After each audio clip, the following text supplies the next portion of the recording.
E o último exemplo que a gente vai dar de distribuição discreta para encerrar essa aula, lembrando, como eu falei no início, esses não formam um conjunto exaustivo de distribuições discretas, existem muitos outros modelos extremamente importantes, mas eu quis relembrar alguns centrais e tocar em alguns pontos importantes, como esse da independência que a gente disse no vídeo anterior, que eu acho que são bastante relevantes. Então, finalmente a gente tem a distribuição geométrica, que ela também conta algo relacionado a tentativas independentes de um experimento de Bernoulli, e agora você está interessado em olhar a quantidade de fracassos antes do primeiro sucesso em n repetições. Tá? Então, a função de probabilidade de uma distribuição de Bernoulli é dada por essa expressão, onde você sabe que você tem que ter x fracassos ocorrendo sucessivamente e depois, necessariamente, um sucesso. Tá? Como a gente está contando fracassos, você pode ter um sucesso logo de cara, por exemplo. Então, você pode ter x igual a zero. Tá? E aí tem uma outra parametrização da distribuição geométrica na literatura, vou até botar em amarelo aqui embaixo, que é quando a gente conta o número de tentativas até o primeiro sucesso, incluindo o sucesso em si, que é a diferença sutil entre tentativas e só o fracasso. Nesse caso, a sua função de probabilidade é dada por 1 menos p elevado a x menos 1. Tá? Você teve x menos 1 tentativas antes que resultaram em fracasso e depois a próxima necessariamente resultou em sucesso. Como você está contando tentativas, você começa contando sempre a partir de 1. Essas duas parametrizações são equivalentes, todos os resultados são iguais, as probabilidades calculadas têm que ser todas iguais, tá?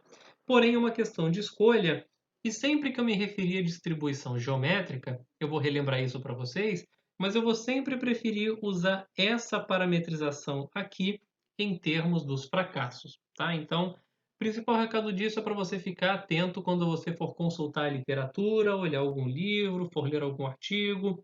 Sempre fique atento a algumas distribuições perigosas que podem ser parametrizadas de mais de uma forma.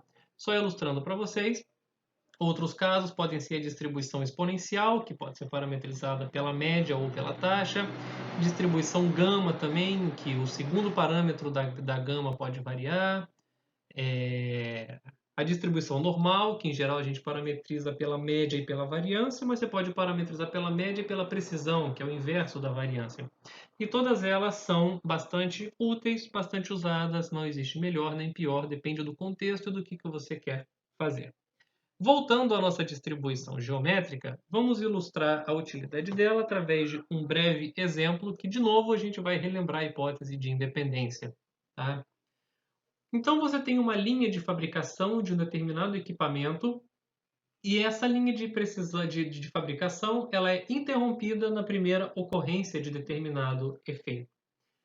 Aí você faz uma manutenção nela e a partir da manutenção o equipamento tem a probabilidade de 0,01 apresentar defeito em um dia qualquer. Só que, bom, parece bastante desagradável que você aguarde a máquina dar defeito para fazer uma determinada manutenção nela. Então, o seu gestor da fábrica gostaria de planejar um cronograma de manutenção preventiva e, para isso, ele quer avaliar probabilisticamente a espera até a produção ser interrompida. Então, a pergunta que o gestor da sua fábrica faz é a seguinte: qual seria o intervalo ideal para uma manutenção preventiva se desejarmos uma probabilidade de pelo menos 90% de que defeito não ocorrerá? Tá? É claro, você poderia fazer manutenção todos os dias na sua máquina, que você vai garantir que você tem 0,01 de chance da sua máquina falhar, uma probabilidade bastante baixa. Mas é bastante inconveniente isso, porque todo dia você vai ter que gastar algum tempo e dinheiro fazendo a manutenção. Quanto mais tempo você passa sem fazer manutenção, maior aumenta a sua probabilidade dela dar falha. Mas você quer manter um certo compromisso. Tá? Você quer aumentar, espaçar a quantidade de dias nas quais você faz a manutenção e garantir uma probabilidade de pelo menos 90% de que você não vai observar defeitos na sua linha de produção durante esse tempo entre uma manutenção e outra. Bom, se você chamar de x a variável aleatória que conta né, números de dias até dar defeito a partir da manutenção, então dias até defeito, contando da manutenção, tá? Parece bastante razoável que a gente modele essa distribuição com uma geométrica de parâmetro 0,01. Tá? Nesse caso aqui, o sucesso para a gente é a máquina dar um defeito e o fracasso, né, é a máquina funcionar normalmente. Então a gente está contando fracassos até o primeiro sucesso. Tá? Então, a interpretação de sucesso e fracasso é bastante relativa. Você pode pensar que, nesse caso, o sucesso é do ponto de vista de quem vai fazer a manutenção e vai ganhar um dinheiro adicional, que está torcendo para a máquina dar problema. Tá? E aí, a gente quer entender o seguinte. A pergunta que o seu gestor deseja que se responda é: quantos dias eu preciso até acumular 10% de probabilidade de falha, mais ou menos? Ou seja, você quer descobrir quem que é um x, tal que a probabilidade de x ser menor ou igual do que x seja aproximadamente 0,10. Tá? E aí você tem diversas formas de fazer isso, como você tem uma probabilidade de sucesso aqui relativamente fácil de se lidar, você pode fazer em algum software ou, sendo mais arcaico, olhar alguma tabela de probabilidades. E aí você pode verificar que a probabilidade de x ser menor que ou igual a 9 é de 0,0956 e que p de x menor ou igual a 10 é igual a 0,1047. Tá? Ou seja, uma maneira razoável do seu gestor fazer a manutenção preventiva é que você deixe a máquina operar por 9 dias e depois você faça uma determinada manutenção e assim siga adiante. Tá? E é para isso que a gente usou a distribuição geométrica para modelar justamente isso, mas tem que ficar atento que a geométrica tem uma certa hipótese de independência. Tá? Ela diz que se ontem não teve um fracasso, isso não te diz nada sobre hoje ter algum fracasso também. Ter um fracasso, perdão, haver alguma falha na linha de produção. Tá? E isso vai um pouco contra a nossa intuição quando a gente escuta: minha máquina de lavar roupa está fazendo um barulho, vou chamar o técnico amanhã porque acho que ela vai dar defeito. Tá? Então, esse cenário já não é contemplado por essa modelagem via distribuição geométrica e tem que se tomar certos cuidados. Existe uma frase famosa de um estatístico chamado George Box, que ele diz que todos os modelos são errados, alguns são úteis. De fato, né, que bem a gente está observando aqui. Todos os modelos estão errados. A gente sempre encontra alguma hipótese na qual o modelo é furado. Porém, de vez em quando, mesmo nesse contexto, você consegue aplicar esse modelo e obter resultados satisfatórios. Mas a maior lição de vocês, como usuários de ferramentas de probabilidade estatística, é saber aferir quando que a hipótese de independência se aplica ou não para não fazer besteira. E a gente fecha essa aula falando de uma propriedade super importante da distribuição geométrica. Tá? É a única distribuição discreta com essa propriedade, conforme vocês irão provar em lista de exercícios, que é a propriedade da perda de memória. Tá? O que diz a propriedade da perda de memória? É a probabilidade de x ser maior ou igual a m mais n, dado que x maior ou igual a m é igual à probabilidade de x ser maior ou igual a n. Então, como é que você pode ler isso daí? No contexto semelhante ao do exemplo anterior, eu sei que a minha máquina já funciona por pelo menos 10 dias sem dar defeito. E eu quero saber qual que é a probabilidade da minha máquina funcionar por 20 dias, pelo menos, sem dar defeito. Ou seja, ficar mais 10 dias sem dar defeito. Tá? Isso é a mesma coisa que você tivesse comprado essa máquina, ligado ela agora pela primeira vez na tomada e calcular a probabilidade dela ficar 10 dias sem dar nenhum defeito.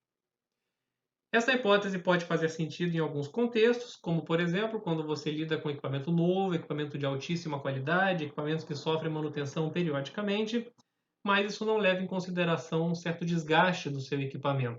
Tá? Então, é outro cuidado que você tem que levar em consideração ao modelar coisas envolvendo a distribuição geométrica, tá? E o teorema é o seguinte: a distribuição geométrica é a única discreta satisfazendo a propriedade da perda de memória. Ou seja, se a sua variável aleatória tem distribuição geométrica, vale essa fórmula.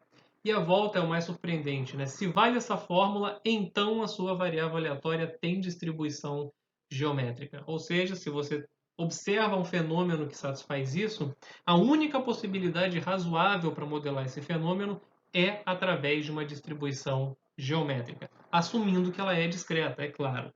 Então vamos provar a parte fácil desse resultado, né? Se ela é geométrica, então vale essa propriedade. Então a gente começa aqui com essa probabilidade condicional e eu vou usar a definição de probabilidade condicional. Isso é P de x maior ou igual que m mais n e x maior ou igual a m dividido pela probabilidade de x ser maior ou igual a n. Bom, bastante óbvio que o evento x maior ou igual a m está contido no evento x maior ou igual a m mais n. Então, isso é a probabilidade de x maior ou igual a m mais n dividido pela probabilidade de x maior ou igual a m, ok? E aqui eu deixo para vocês verificarem, tá? Usando a fórmula da soma da PG. Verifique, soma da PG, que você pode escrever essa probabilidade aqui como 1 menos P elevado a m mais n dividido por 1 menos P elevado a m. E isso vai dar, quando você simplificar, exatamente 1 menos P elevado a n.